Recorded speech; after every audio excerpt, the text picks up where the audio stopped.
नमस्कार दोस्तों, आप सभी का हमारे YouTube चैनल कहानी दर्शन में स्वागत है।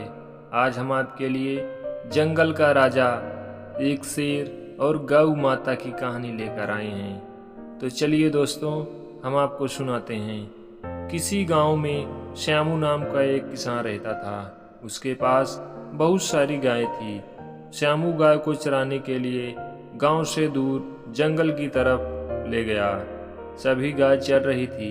तभी अचानक उसी झुंड से एक गाय बिछड़कर जंगल में चली जाती है। वह जंगल में चर रही थी कि अचानक एक शेर उसकी तरफ दबे पांव धीरे धीरे आ रहा था। वह डर कर इधर उधर भागने लगी और शेर भी उसके पीछे पीछे गाय का पीछा करने लगा। गाय डरी और घबराई हुई थी।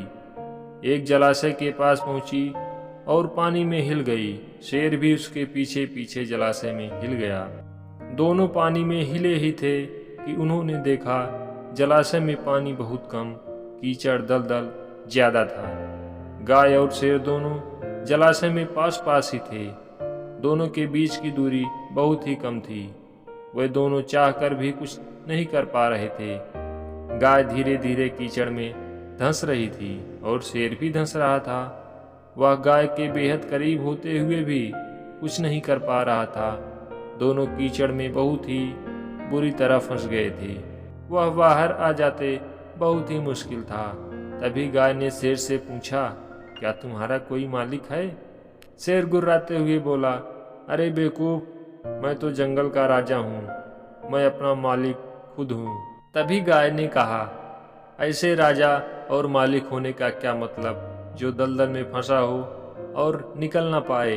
तभी शेर ने कहा, तुम भी तो फंसी हो और मरने के बेहद करीब हो। गाय ने कहा, नहीं, मेरा मालिक है। जब वह गाय के झुंड में मुझे नहीं पाएगा तो वह मुझे ढूंढते हुए जरूर मुझे बचाने के लिए आएगा। तभी अचानक श्यामू वहां पहुंचता है। दोनों को दलदल में देख हैरान रह जाता है। वह तुरंत गाय को बाहर निकालता है और चाहकर भी शेर को नहीं बचा सका, क्योंकि श्यामू को अपनी जान प्यारी थी।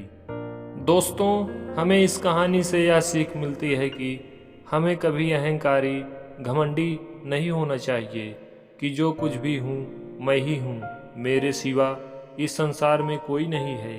यहीं से विनाश का कार्य शुरू हो जाता है। इस संसार में ईश्वर से बड़ा और कोई नहीं है। वही विभिन्न रूपों में हमारी आपकी रक्षा करता है। इस कहानी में मालिक ईश्वर का रूप है। शेर अहंकारी, घमंडी और गाय हृदय समर्पित वाली है। कीचड़ यह संसार है जो हमें संघर्ष करना बताता है।